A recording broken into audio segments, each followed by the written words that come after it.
Usa siya sa mga nagdala og dungog sa mga Cebuano, gumikan siya makasaysayanong disenyo ug patigayon sa mga sinina. Ug karon, usa siya sa mga nagpasiugda sa pasundayag ilakbay lingaw event to celebrate Cebu fashion, arts and culture nga nagtinguhang maipakita sa tibuok kalibutan ang pinalahing nga kultura ug talento nga dinhila makitaan sa Cebu. Siya si Philip Rodriguez, kinsa usa ka iladong Cebuano fashion designer lukup nasod. Ug karong buntaga, ato siya makauban aron nga mapasabot kanato ang kamahinungdanon sa atong identity isip mga Cebuano pinaagi sa pagpasundayag sa atong mga kultura ug talento dinhi lang sa GMA Regional TV Live. Usa sa mga premyadong fashion designer dinhi sa Sugbo ug usa-usab sa mga arts and culture advocate ang atong makauban karong buntaga. Let's all welcome Mr. Philip Rodriguez. Mayong buntag, Sir Philip, ug welcome dinhi sa GMA Regional TV Live. Mayong buntag sad, Cecil. Mayong buntag sad sa tanang nitanaw sa telebisyon ug naminaw sa kuan sa atong broadcast. Sir Philip, you're a very well-known and well-loved fashion designer dinhi sa Sugbo ug sa tibuok nasod gayud. Kanusa nagsugod ning pagkahilig nimo, sir, sa fashion design? Actually, taud-taud na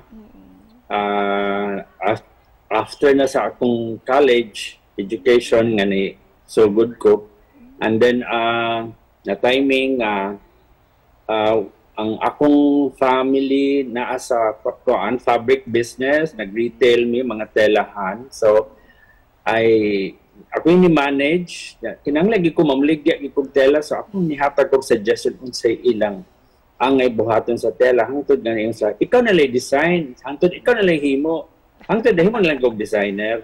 Pero growing up, who were your influences when you come up with your designs? Actually, because my mom has a hobby, ang hobby manggod manahi. So nakita na ako nga, fashionable manggod to siya. And Sir Philip, just recently you also launched Pasundayag, ang Lakbay Lingaw event to showcase Cebu fashion, arts and culture. Unsa ang katuyuan, sir, sa maong event? Tungod manggod, I'm with the Cebu City Tourism Commission, and then among gi-recognize nga the importance of fashion, arts, culture in promoting the brand of Cebu tourism. So among gihatagan og honor nga mo ni siya kay it's an economic driver manggod ning atong, let's say, ang atong creative industry. So passion, in terms of passion, in terms of the arts, daghang kitag talented artist dere. And you mentioned very creative Cebuanos. Kinsa ang mga kauban nimo, sir, nga mga fashion designers and artists alang sa maong event? Daghan. In fact, sa among exhibit, naadin ang katong transportation in passes na gihimo niyang kanang wicker, but then molded into a terno, into a Filipino, which was featured sa Vogue Italia.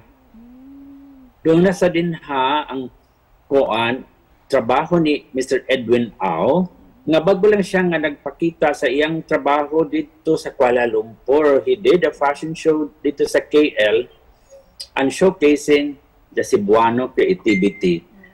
Dito diha sad makita nato sa exhibit kang Mr. Dexter Alasas. Ang iyang linya mauni ang paggamit sa mga mga hinabi or hablon di Cebu.